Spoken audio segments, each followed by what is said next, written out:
Bonjour Christophe. Bonjour Damien. Et merci de nous accueillir de manière exceptionnelle dans un lieu exceptionnel.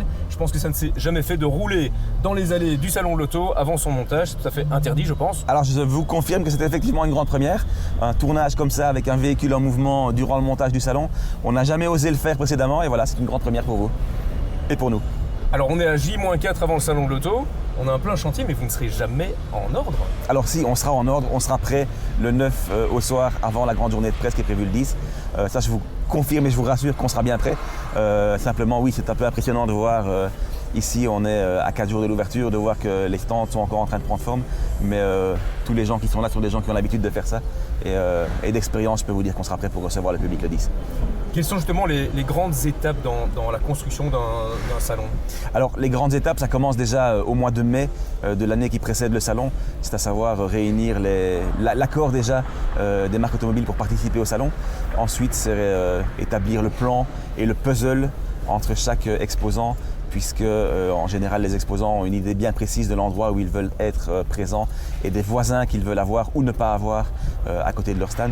Donc c'est réussir à combiner toutes les demandes des différents exposants. Ça c'est une première chose. Et puis au niveau du montage sur site à proprement parler, cette année les premiers qui ont commencé à monter c'était Stellantis qui a débuté le 20 décembre déjà dans le Palais 5. D'autres ont commencé bien plus tard puisque je prends le cas de d'E-Tron dans le Palais 11 où nous sommes actuellement. Eux ont commencé le 3 janvier donc c'était quand même beaucoup plus tard. Et cette différence au niveau du planning, ça s'explique parce que les différents palais des Brussels Expo ne sont pas tous disponibles à partir du même moment et donc les standistes, les constructeurs, les exposants doivent s'adapter aussi au planning du lieu, de l'infrastructure. Quels sont les grands défis pour vous ou les stress? Déjà le stress, je le disais, c'était de contenter chacun des exposants au niveau de son emplacement. Ça c'était une première chose. Ensuite c'est de réussir à relever le défi logistique, d'être prêt en temps et en heure pour ouvrir le salon.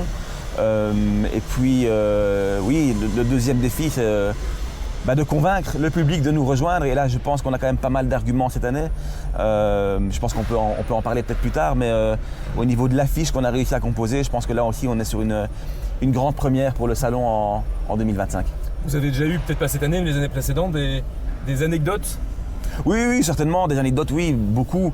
Après, rien non plus de très, très croustillant. Moi, je me rappelle d'une qui m'avait profondément marqué il y a quelques années. J'étais à l'époque responsable d'un stand et on devait monter une voiture de rallye qui avait une valeur assez importante sur un podium et on n'avait pas de moyen de monter la voiture autre qu'un Clark. Et donc on a utilisé un Clark pour monter la voiture sur le podium en tenant le véhicule plus ou moins en équilibre. Je vous avoue qu'on n'était pas fiers ce jour-là. Okay. Et alors finalement, vous aviez anticipé, quelles sont les raisons de venir au salon de l'auto? Déjà, est-ce que c'est un vrai salon cette année? Alors c'est plus qu'un vrai salon, c'est ni un grand ni un petit salon, c'est un beau et vrai salon, vous l'avez dit. On a un record de marques qui sont présentes, on a plus de 60 marques automobiles, ce n'est jamais arrivé qui vont venir exposer au ESL. On a 5 premières mondiales, plus de 15 premières européennes, plus de 60 premières belges. Donc je pense qu'il y a des vraies nouveautés à venir découvrir au salon, qu'elles soient électriques, essence ou hybrides d'ailleurs.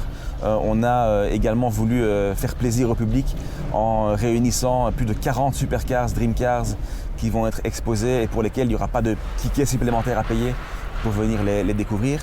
Et cerise sur le gâteau, ça nous tenait particulièrement à cœur. On a voulu proposer au grand public la possibilité de s'asseoir, de prendre le volant de Dream Cars. Donc on a une Ferrari, une Bentley, une Lamborghini et une Aston Martin qui vont être exposées et dans lesquelles le public pourra tout à fait gratuitement prendre place, s'asseoir, se prendre en photo et vivre un moment de rêve, je pense, au volant de sa voiture, même si elles seront à l'arrêt évidemment. On rappelle les dates peut-être? Alors, le salon ouvre le 10 janvier pour la presse et les invités à la soirée d'inauguration.